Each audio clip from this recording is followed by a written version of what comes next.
Salam, sizinlə mənəm Murad. Mən isə Leyla.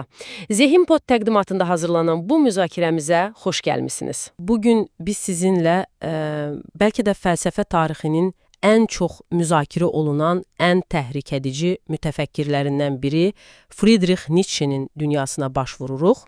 Məhz onun xeyir və şərin o tayında əsər üzərində dayanacağıq. Çox qatlı, çox dərin bir kitab həqiqətən. Bəli, məqsədimiz də odur ki, Nietzsche'nin bizim ənənəvi əxlaq anlayışımıza, o bildiyimiz yaxşı, pis qavrayışlarımıza necə meydan oxuduğunu, köklü inanclarımızı necə silkələdiyini birlikdə anlamağa çalışaq. Gəlin elə başlayaq da, dəyərlərimizin mənşəyi barədə heç, belə deyək də, ciddi şəkildə düşünmüsünüzmü?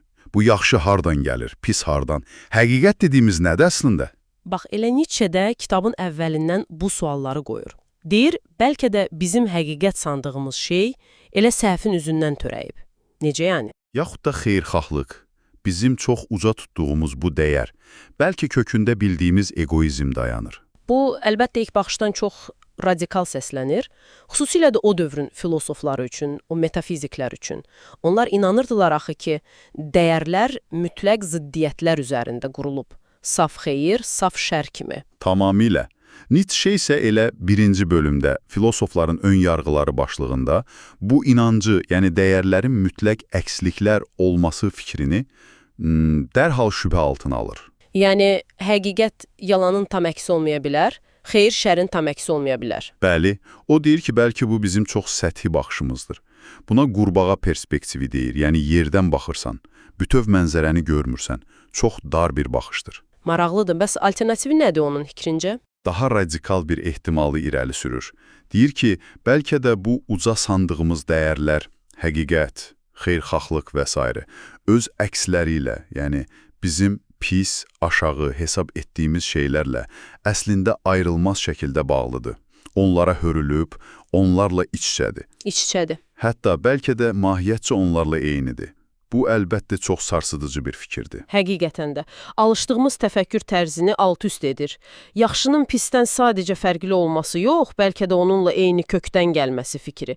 Və deyəsən, təkcə bununla da qalmır. Spinozadan da nəsə sitat gətirir deyəsən. Bəli, qısa bir haşiyədə Spinozaya toxunur. Deyir ki, hətta həqiqətin özü belə toxunulmaz deyil. O da hücuma məruz qala bilər. Yəni, heç nə mütləq deyil. Bütün bu şübhələr, bu sorğulamalar bizi onun başqa bir vacib anlayışına, azad ruh anlayışına gətirir.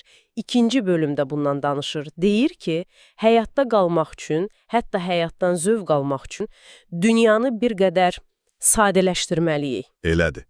Hətta daha irəli gedir. Deyir ki, müəyyən dərəcədə cəhaləti qorumaq vacibdir. Cəhaləti qorumaq bu necə olur? Yəni, bilməmək yaxşıdır. Baxın, bu çox maraqlı məqamdır. Nietzsche'nin fikrincə, bizim bilik dediyimiz şey əslində daha güclü bir istəyin. Hər şeyi bilməmək, bəzi şeyləri görməzdən gəlmək, bəzən yanılmaq istəyinin təməli üzərində yüksəlir. Niyə ki? Niyə bilməmək istəyək? Çünki dünya həddən artıq mürəkkəbdir, xaotikdir. Biz onu tam olduğu kimi qavrasaq, bəlkə də yaşaya bilmərik. Ona görə də onu anlamaq üçün sxemlər, ümumiləşdirmələr yaradırıq, sadələşdiririk. Bu sadələşdirmə olmadan həyat mümkün olmazdı. Deməli, bizim həqiqət axtarışımız belə, əslində bir növ özümüzü qoruma mexanizmidir. Bir mənada bəli. Və bu kontekstdə o, hətta bizim çox dəyər verdiyimiz təmənnasızlıq, fədakarlıq kimi idealları da şübhə altına alır. Deyir ki, ən təmənnasız, ən fədakar görünən hərəkətlərin belə arxasında gizli bir motiv, bir cazibə ola bilər. Yəni, başqası üçün etdiyimizi düşündüyümüz şey əslində... Əslində, bəlkə də özümüz üçün bir qazançdır. Özümüzü yaxşı hiss etmək ya da başqa bir gizli məqsəd. Nietzsche bu ehtimalı çox ciddi şəkildə ortaya qoyur. Bu, gündəlik həyatımızla bağlı da düşündürücü bir sualdır. Siz, əziz dinləyicimiz, dünyanı anlamaq və yaşamaq üçün onu özünüz üçün necə sadələşdirirsiniz? Hansı cəhaləti qoruyursunuz, bəlkə də fərqində olmadan? Bu sual bizi birbaşa Nietzsche'nin ən mərkəzi və bəlkə də ən çox qalmaqal yaradan konsepsiyasına gətirir. Hakimiyyət istəyi, bəli, will to power. Əgər bizim bilik axtarışımız, hətta fədakarlığımız belə daha dərin, gizli istəklərdən qaynaqlanırsa, bəs o fundamental istək nədir? Nietzsche 9-cu bölümdə bunu çox kəskin, hətta qəddar görünən ifadələrlə təsvir edir. Deyir ki, həyat mahiyyət etibarilə mənimsəməkdir, yaralamaqdır, yad və zəifi özünə tabe etməkdir. Vay, ağır ifadələrdir. Bəli, təzyiq göstərməkdir, sərtlikdir, öz formalarını zorla qəbul etdirməkdir, özünə qatmaqdır və ən yumşaq halda istismar etməkdir. İstismar. Bu sözün çox mənfi çalarları var axır bizim üçün. Elədir. Amma Nietzsche xəbərdarlıq edir ki, burada istismar sözünün gündəlik mənfi mənasını bir kənara qoymaq lazımdır. Onun üçün bu sadəcə pis bir şey deyil. Bu, yaşayan hər bir varlığın fundamental organik funksiyasıdır. Həyatın özü budur. Yəni, bu bir növ həyatın özünü təsdiq etmə formasıdır. Məhz. Həyat böyümək, genişlənmək, təsir etmək, güclənmək istəyir. Bu, hakimiyyət istəyidir. İstər bir bitki olsun, istər heyvan, istərsə də insan cəmiyyəti. Hər şey bu istəyin təzahürüdür. Bu həqiqətən də qəbulu çox çətin bir iddiadır. Çünki biz adətən həyatı, insan münasibətlərini əməkdaşlıq, sevgi, şəfqət kimi anlayışlarla izah etməyə çalışırıq. Nietzsche'nin bu baxışı sizin varlıq və insan münasibətləri haqqındakı əsas əxlaqi fərziyyələrinizlə necə toqquşur, əziz dinləyicilər? Çox dərin bir toqquşma yaradır əlbəttə.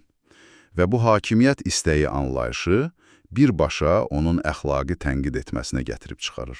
Necə yəni? Əxlaq da bu hakimiyyət istəyinin bir hissəsidir. Tam olaraq.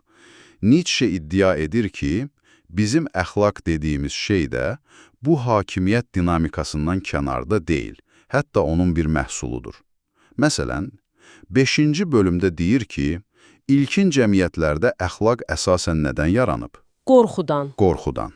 Bəli, qonşu qorxusundan, güclüdən, fərqli olandan qorxudan. Qaydalar, qanunlar, əxlaqi normalar əsasən zəiflərin özlərini güclülərdən qorumaq üçün yaratdığı bir şeydir. Cəmaatı bir-birinə zərər verməkdən çəkindirmək üçün. Artıq güclü, cəsarətli, hətta hiləgər fərdlərdən daha çox qorxmağa başlayırlar. Onların fərqliliyi sürüdən ayrılması təhlükəli görünür. Aha, yəni əvvəllər sağ qalmaq üçün vacib olan, bəlkə də təqdir edilən xüsusiyyətlər. Bəli, cəsarət, riskə getmək, öz bildiyini etmək kimi xüsusiyyətlər artıq pis, əxlaqsız, egoist kimi damğalanır. Çünki bunlar ümumi rahatlığı, sürünün nizamını poza bilər. Dəyərlər tərs üzünə çevrilir deməli. Elədir bir növ. Bunun əvəzində sürü instinkti güclənir. Hansı dəyərlər önə çıxır? Təvazökarlıq, itaətkarlıq, şəfqət, amma bəzən zəifliyə şəfqət, hamı kimi olmaq, bərabərlik. Yəni, fərqlənməmək əsas dəyərə çevrilir. Bəli, Nietzsche'nin o məşhur obrazlı dili ilə desək, quzu, qoyun xüsusiyyətləri dəyər qazanır, çünki onlar sürü üçün təhlükəsizdir. Və 9-cu bölümdə o bu iki əxlaq tipini, ağa əxlaqı ilə qul əxlaqını çox kəskin şəkildə qarşılaşdırır. Bu nə deməkdir? Ağa və qul əxlaqı. Soylu ruh və ya ağa tipi özü dəyər yaradır. O özünə baxıb, yaxşı olanın nə olduğunu müəyyən edir. Onun üçün yaxşı, özünü təsdiq edən, güclü, həyat dolu olan hər şeydir. O başqalarının nə düşündüyünə baxmır. Bəs qul əxlaqı? Qul əxlaqı isə əksinə, əvvəlcə pisi müəyyən edir, yəni ağanın dəyərlərini, güclü olanı, sonra isə onun əksi olan hər şeyi yaxşı elan edir. İtaətkarlığı, təvazökarlığı, zəifliyi. Bu tip insanlar öz dəyərlərini özləri yaratmır, başqalarının, cəmiyyətin, sürünün onlara verdiyi qiymətə möhtacdırlar. Başqalarının tərifini və ya qınağını gözləyirlər. Nietzsche buna vanity deyir, yəni öz dəyərini başqalarının gözündə axtarmaq, boş şöhrət düşkünlüyü. Bu həqiqətən çox güclü bir tənqiddir. Adamı dərindən düşündürür. Bizə təlqin edilən, ətrafımızda gördüyümüz o ümumi qəbul edilmiş dəyərlər, əslində bizim özümüzü necə qavramağımıza, öz potensialımızı necə görməyimizə, başqalarını necə mühakimə etməyimizə nə qədər təsir edir. Yəni biz öz dəyərlərimizi yaradırıq, yoxsa sadəcə qəbul edirik? Məhz bu sualları qoyur Nietzsche. Göstərir ki, bizim çox zaman sabit, mütləq sandığımız yaxşı və pis anlayışları əslində necə dəyişkən, necə perspektivdən, güc münasibətlərindən, tarixi şəraitdən asılı olan konstruksiyalardır. Beləliklə, Nietzschenin bu təhlilləri bizi ən rahat qəbul etdiyimiz inanclarımızı, həqiqət, xeyirxahlıq, əxlaq haqqında bildiklərimizi kökündən sorğulamağa məcbur edir. Tamamilə. Çox narahat edici, amma eyni zamanda çox azad edici fikirlərdir düşünürəm. O zaman bütün bu müzakirədən sonra belə bir yekun sual ortaya çıxır ki, əgər bizim o ənənəvi yaxşı və pis anlayışlarımız bu qədər, necə deyim, şübhəlidirsə, bu qədər perspektivə və hakimiyyət oyunlarına bağlıdırsa, bəs insan öz həyatındakı seçimləri, öz yolunu həqiqətən də necə istiqamətləndirə bilər? Hansı çərçivədən istifadə edə bilər? Bəlkə də cavab hazır əxlaqi çərçivələr axtarmaqda deyil. Nietzsche də bunu təklif etmir əslində. Bəlkə cavab daha çox özümüzü, öz motivlərimizi, o cümlədən də o qəbul etməsi çətin olan hakimiyyət istəyini daha dərindən anlamaqdadır. Yəni, hətta gündəlik, adi görünən münasibətlərimizdə belə bu istəyin incə, bəzən çox gizli təzahürlərini görməyə çalışmaq lazımdır. Bəli. Bəlkə də özümüzə və dünyaya qarşı daha dürüst olmaqla. Bu əlbəttə asan yol deyil, amma Nietzschenin fəlsəfəsi bizi məhz bu çətin yola dəvət edir. Həqiqətən də üzərində düşünməyə dəyər. Bugünkü bu qədər əziz dinləyicilər. Ümid edirik ki, Nietzschenin bu mürəkkəb, amma son dərəcə vacib fikirləri ətrafında qurduğumuz bu söhbət sizin üçün də maraqlı və düşündürücü oldu. Bizi dinlədiyiniz üçün təşəkkür edirik. Zehin Pudu izləmədə qalın. Əgər bu təhlil xoşunuza gəldisə, bəyənməyi və kanalımıza abunə olmağı unutmayın ki, gələcək dərin təhlillərimizi qaçırmayasınız. Növbəti görüşlərədək. Sağ olun.